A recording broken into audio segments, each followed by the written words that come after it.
The brand new Volvo EX30 is here.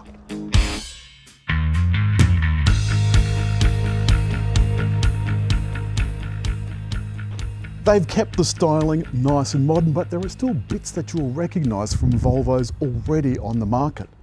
This is the smallest one, and it's pure electric. None of that electrified nonsense. Volvo Car Australia is only bringing in the 69 kilowatt hour extended battery. The base model single motor is $59,990.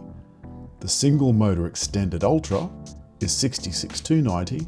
And the car we're driving today, the twin motor Performance Ultra, is $71,290. And now the vital statistics. The base model rear wheel drive is 200 kilowatts and 343 newton meters. All models are speed limited to 180 kilometers per hour, and the range is up to 540 kilometers, 520 for the model we're in, which has a 315 kilowatt 543 newton meter output, and of course a full suite of driver and safety aids. You've got a nice Volvo steering wheel, and look, steering wheel buttons themselves are as yet a mystery. Oh, gear lever on the stalk, if you don't mind. We'll get on the road and then we'll have a look at the screen, which by the way is still a bit of a mystery. I'm not sure I'm terribly keen on just a center screen, but look, we'll see. Sorry, we'll see how that goes. Now, there's several different models. There's a rear wheel drive base model, which we're in this morning, and that's the yellow car. And we've got these cars, which are the all-wheel drive dual motor. That's still not very cold, is it? Take the next left onto Barossa Valley Way. Eco AC, that's why. But wouldn't you think, why would you need to, oh, go back. Oh, I thought that was too much to ask. Oh. I thought that was going to be really cool, like Tesla. This main screen is your Google interface. And the Google interface is, as we've shown you in other Volvos and indeed Polestars. They are from the same family. Well, what I'm going to do is I'm just going to pull up here, and I'm just going to... Okay, we will. Are you ready? Ready? Oh. Oh, well, okay, it gets along, but I mean, it didn't seem very instant talkish. There was something in here that I saw before that was something to do with talk. Right. Was there not? Let me have a look. Controls, lane. My co-driver is going to have a quick sticky beak. We're going to go into the settings and see if we can feddle them to get a little bit more oomph out of it. One pedal driving is on, but it's not quite as one pedal as we're used to. Okay, all right, well, we'll do that. And, oh no, I need to stop over here to check something. I'm just going to stop like so. I've stopped. Okay, lovely. Oh no, it's fine. I've got it. Oh, that's a little bit. That's a. Let me just. That was an instant facelift. There's a couple of things that feel a little bit odd at first, apart from the fact that there's no driver's instruments. This does feel not like a Volvo.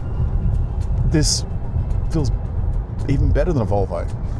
How did you find the mirror thing? Oh, here. Here. Then we go here. Left or right? Ah, that one. That one? I And want then it's up, down, left and right on that side.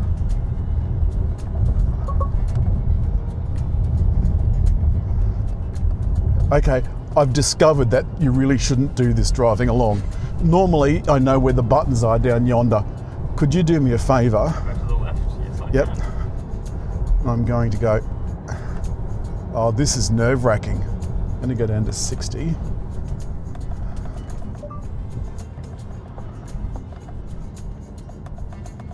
Okay, got it. Got it? Yep. And that highlights one of the things about having a slightly Tesla-esque approach to adjusting settings. You've got to do everything through this main screen, including the glove box, which my co-driver will now demonstrate with this button. It's here, it's in the center. There's not one under you as well? Nope. Okay. I mean, one glove box and it's the size of a pair of gloves. Now we're doing 50. 400 meters, turn left onto Gomersall Road. She's very insistent. So I'm just going to change this steering wheel just a smidge. Whoever was driving this car before me was obviously extremely short. Yeah, this is absolutely the steering wheel. Actually, can you have a look and see what the steering's set on? I can. The other problem is when someone's looking at the soft please, because all steering is artificial. Any car that's got electric power steering has no road feel. It is all down to the tuning of the tuner, of the person that calibrated the steering and the performance and probably brakes and suspension as well. This feels very go-kartish. And again, and I can't stress this enough, the ride is brilliant. Then we get to technology and I will pick that up on the highway. Now, we've changed drivers. And apparently this has got, how many kilowatts did you say? I don't know about kilowatts. And 520 kilometers of range. 520 kilometers of range and a 3.6 second 0 to 100. You're not going to do 3.6 off the gravel, I hope, are you? No, I'm going up here. Oh, So this has got 3.6 seconds 0 to 100. Now I don't know what that feels like. Well, Jesus! Okay, no, I take it back. That does feel like 3.6 seconds to 100. So for that friend of mine who was contemplating trading a Golf R on one of these, yeah. Yeah. This will completely thrash a Golf R's pants. It'll embarrass it. And my co-driver just commented that it doesn't feel very one-pedally drivey. And that's true, and Volvo did actually mention that at lunch. Now, we are in the Barossa Valley, or we're heading out of the Barossa Valley back to Adelaide Airport. I've got to say, this is really dry. Adelaide, you need to put on a bit of rain. Some vine things over here. What do they call them? Vineyards, thank you. I knew I'd come to it sooner or later. The EX30 is extremely comfortable. So apart from the ride that I've already mentioned, the seats, there's lots of recycled material in this as well. And I assume they've got the same blockchain thing that Polestar have got. We've had, if I'm honest, a little trouble fettling the settings for the first time. They're not perhaps as intuitive as I'm used to in existing Volvos. It is a Google interface, so it's the same thing, and you can sign into your Google account and you can get it to do Google-esque things. But considering this is the only control panel, even for, as we demonstrated, opening the glove box, I'm not convinced. I think I'd like at least some mirror controls. Having the mirror controls in the center screen is awful because while you're doing that, you can't have, for example, the navigation up. And controls even down as far as window controls. To get to the back windows, you've got to press rear and then operate the window buttons. Well, I mean, why not just give you 2 extra window buttons? Because we're only 1 button short of having a button for everything. Now, you've just put on the cruise control. Thank you. And how's your cruise control? Perfect.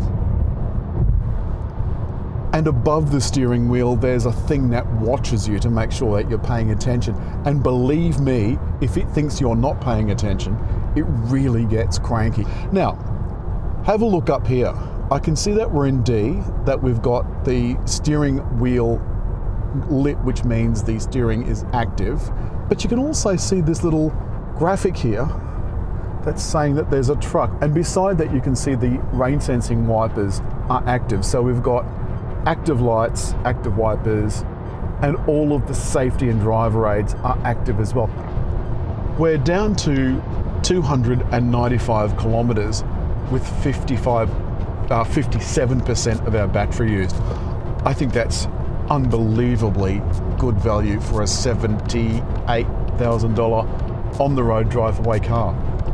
So in summary, we've got the glass roof, which I'm not so fussed on. The first thing I'd do is get an aftermarket protection screen for it. Frameless mirror, but no active mirror, which I think is a shame. I love the center pad. It's brilliant, but I think you at least need an auxiliary head-up display to give you some data while you're performing other functions, because at the end of the day, you're not necessarily going to be the only person in the car. So your passenger could be doing something as Max was doing, and I couldn't see where I was meant to be going. That was really annoying. Of course, you can wirelessly Apple CarPlay yourself into a frenzy. The sound, I think we decided was okay. But overall, apart from slightly limited rear leg room, and I think you'd be better off thinking of this as a coupe with 2 occasional seats, I can't fault this car one bit. So that is all this week from the Volvo EX30. Hit there to subscribe.